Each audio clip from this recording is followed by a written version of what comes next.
regardless of what your driver's license says, if they say you need a passport, this is another valid U.S. ID. Okay, if you're claiming that you're a federal officer, then maybe you can understand the words that are coming out of my mouth a little bit more clear for the third time. If they say you need a passport and you don't have one, and they say you need a passport to rent a car, what is your problem? If they need a passport and you don't have one, then what's the problem? What is that dividing line that you can't figure out that they're not going to rent you a car without a passport? What we're watching in real time right here is the failures of our education system, as well as the failure within our society to treat each other with the slightest bit of respect. We have a Puerto Rican man here, a U.S. citizen, being denied a rental car that he already paid for because the worker and the officer here think that Puerto Rico is a foreign country. Let's take a brief look at how this whole thing started. Gentlemen, we have a policy here where if you're going to rent with a out-of-state license, you have to have your passport. My social in there, let him know they have to have his passport. In that instance, he got outraged and he also started recording everybody. And I asked him to leave, and now he doesn't want to leave and continues to record and give them a hard time in the office. For over a decade, I've been renting Hertz. Don't care. I had never been denied because I'm a resident of Puerto Rico. I live in Puerto Rico. I'm a retired federal law enforcement officer, which you can only be a federal law enforcement officer if you're a United States citizen. So by virtue of that, I'm explaining that to them. I don't have my passport because I don't need to travel with my passport when I'm in the United States. So I don't have it with me. The license in Puerto Rico is a valid U.S. government ID. Has a license in Louisiana, in Texas, Florida, Alaska. It is considered by law a valid U.S. government identification. You've already explained that to me 2 different times. So what's the issue with their policies and you? Check out this officer's attitude. It's completely unacceptable. He's supposed to be de-escalating the situation or at least trying to solve it in some kind of way.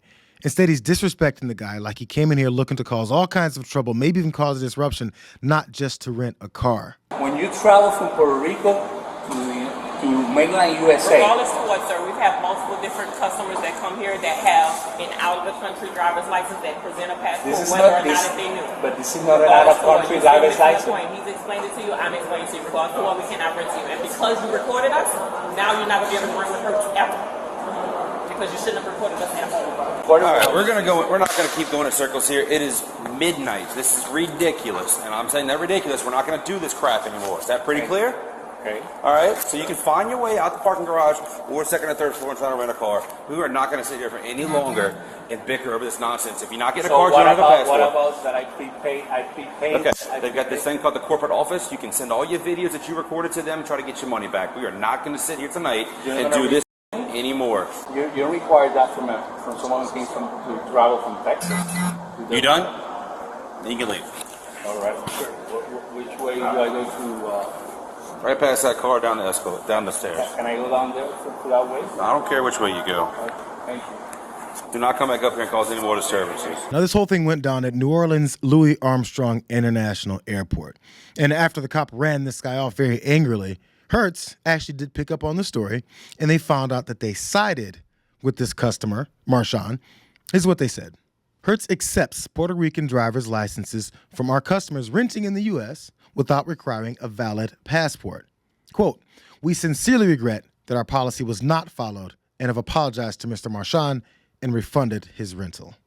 The Kenner Police Department, the responding officers department, has also launched an internal investigation into the officer's conduct. Chief Michael Cunningham told the Washington Post. Reacting to how he was treated by the officer and the employee, Marshawn told local outlet WVUE that he was disappointed that he was treated like a second-class citizen, even though he is an American citizen, and lamented how the officer stood as the sole arbiter of whether his driver's license was a valid ID or not. Everybody on the Hertz side of it and this police officer were wrong. Like, happily wrong. Not even listening. What it does also shows is our lack of full knowledge about our country, its territories, really where people come from. Who's actually a citizen of this country? Where does the ignorance about places like Puerto Rico and the U.S. Virgin Islands come from? And I will tell you, I left Texas, and I left Florida, and I left Louisiana, and I went to Puerto Rico, and I met with the president of the Virgin Islands.